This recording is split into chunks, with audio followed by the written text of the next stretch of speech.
Let's discuss about the anomalous behavior of the beryllium, and also we should discuss about the diagonal relationship between the beryllium and aluminum. So let's start from the anomalous properties of the beryllium. So anomalous property means when you look at the group 2 elements, that is called beryllium, magnesium, strontium, francium, barium. So except all these elements, so beryllium is having some special characters from all these elements.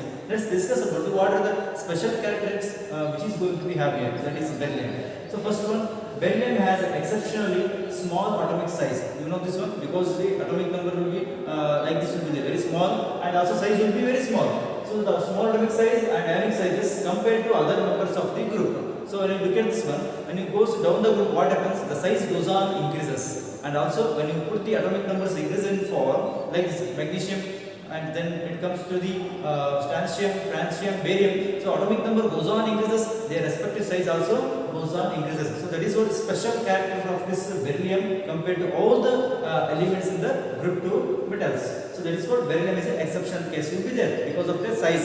Second one, oxides and hydroxide of beryllium. Have you seen this one? Beryllium oxide, beryllium hydroxide, right? So unlike other elements in the group are amphoteric in nature. So all the elements in the group 2, they are going to react with the in the presence of the air. They are going to be forms the metal oxides, right? So almost they are basic in nature. But this oxide form of the beryllium, say example BeO, beryllium oxide, this should be showing the nature of the amphoteric nature. We have seen this one, amphoteric nature. Amphoteric nature means it is in different reactions. This is going to be act as a acid. Sometimes it is going to be act as a acid, and sometimes it is going to be act as a basic compounds. So those compounds we are going to call as a amphoteric in nature. The one more best example is the that is called our universal solvent water molecules.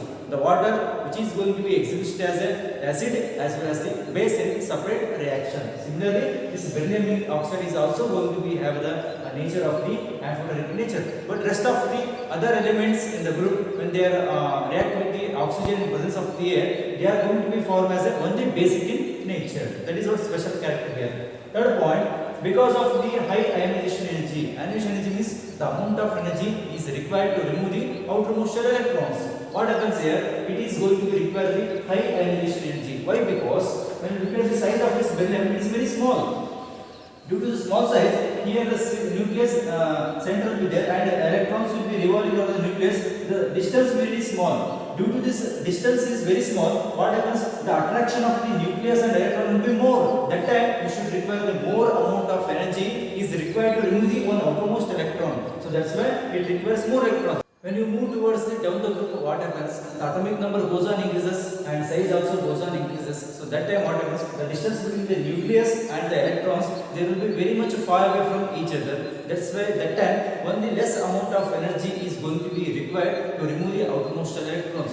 Whereas in this compound, what happens? The nucleus and electrons, they will be very close to each other. That's why it requires the lot of amount of energy. That's why due to the reason of this high ionization energy and small size of this beryllium compound, it is going to be exhibited as a covalent in nature. That is called largely covalent in nature. But rest of the other elements in the group second 2, they are all in the form of the ionic in nature. So because of their size parameter, because they are in the large size, and also the distance between the nucleus and electron will be so very far away. So that's why negligible energy is going to be required here. But whereas in this case, beryllium requires high amount of energy. So due to this main reason, so this beryllium compound is going to be exhibited as the covalent in nature. So let's discuss about the diagonal relationship between the beryllium and aluminum. We have seen that one in the group 1 metals, that you know this one, the nature of the lithium, that is having the diagonal relationship between the magnesium. That is called the diagonal relationship from the period 2 and period 3. So that causes some same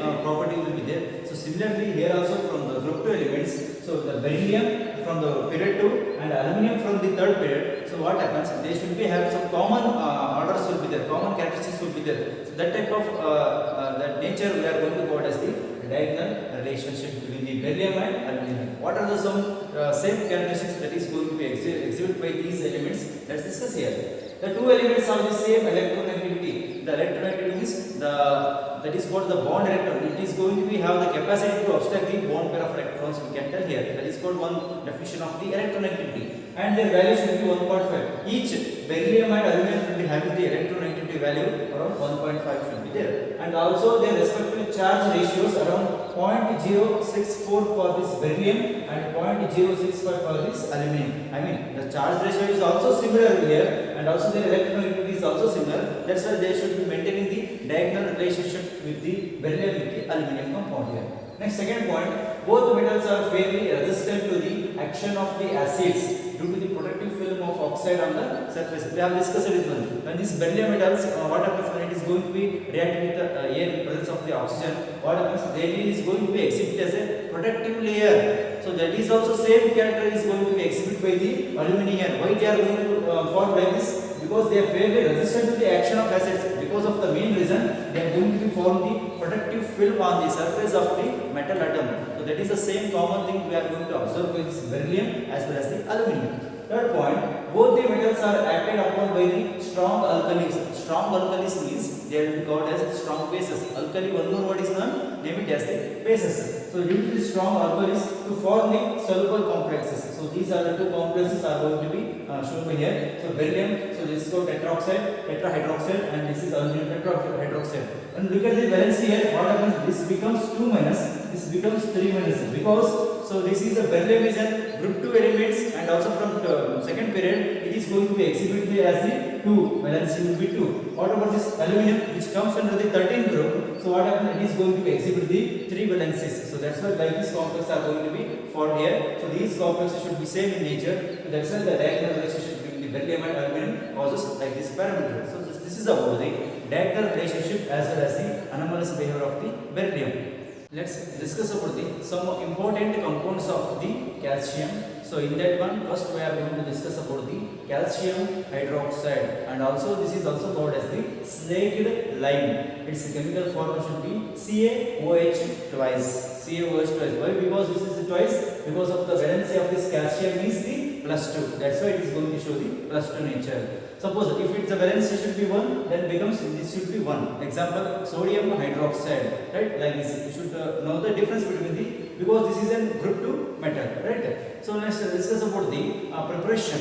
Preparation, how it is calcium hydroxide is going to be obtained here. So this is called from the calcium oxide. This is called calcium oxide. We are also called as the quick lime. This is another name is called a quick lime. When it is going to be treated with the water, we are going to obtain the calcium hydroxide. And let's discuss about some of the properties here. This calcium hydroxide is white amorphous powder, like our powder we are going to use in our home. Like this also, it is a very white amorphous powder should be in the form will be there. That is also called as colorless powder, amorphous powder.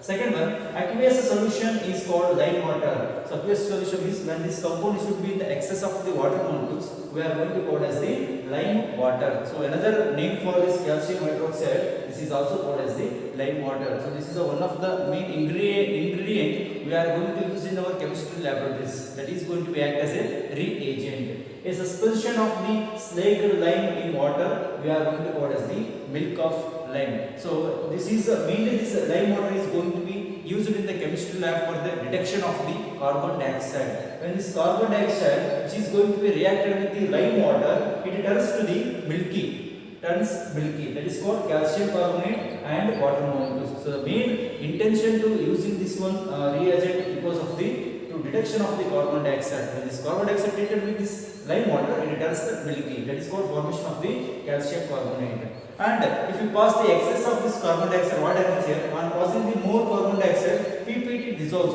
PPT means precipitation, because of insoluble particles which are going to be settled at the container, right? So that is going to be dissolved to form the calcium bicarbonate. Calcium bicarbonate is CaHCO3 twice. This is called calcium bicarbonate on adding the excess of the carbon dioxide. So this is about the preparation and properties of the calcium hydroxide. Let's discuss about the uses. So lime water is used in the laboratories. It is understood because of the, in order to detect the carbon dioxide, we are going to use the lime water. When this lime water is treated with the carbon dioxide, what happens? Which turns milky. In glass making, it is also going to be used in the glass making and also for the preparation of the bleaching powder. So you know this bleaching powder, it is some smell will be there. So because of the calcium hydroxide is also going to be used in the synthesis of the bleaching powder, also in the preparation of the bleaching powder. Let's discuss about the one more, that is compound containing the calcium, that is called very important, that is called plaster of Paris. Plaster of Paris we are also going to call as the POP, plaster of Paris, or also we are going to call as the hemihydrate of the calcium sulfate. You know the formula of the calcium sulfate, that is called calcium sulfate. They are going to tell that hemihydrate. Hydrate means water molecules. Hemi means half. Hemi means half. So that's why it is the chemical formula of this compound is called calcium sulfate dot of H2O molecule. That we are going to call as the plaster of Paris. Simply we are going to call as the POP.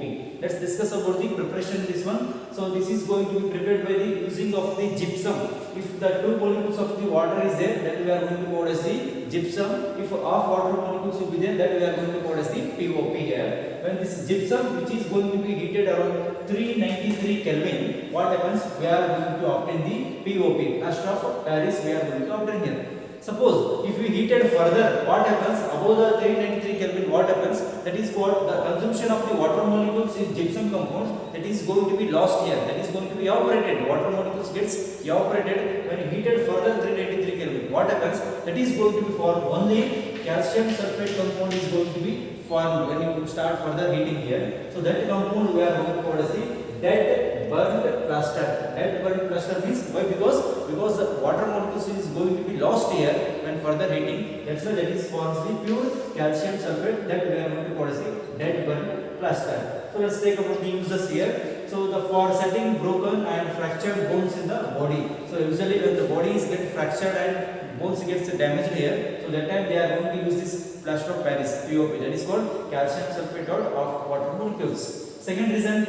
second uses, that is called for making the statues. We have seen the many statues in the circle. That intention of this one, you know this one, statues. So that statues is made up of this POP only. That is called calcium sulfate dot of water molecules, and some of the models and other decorative purposes. Nowadays it is a common in construction of the home or construction of the house buildings. So this is going to be mainly used as the decorative material. That is we are going to call as a common. That is called POP. That is nothing but the calcium sulfate or dot water molecules. So this is about the some important compounds containing the calcium that we have discussed here.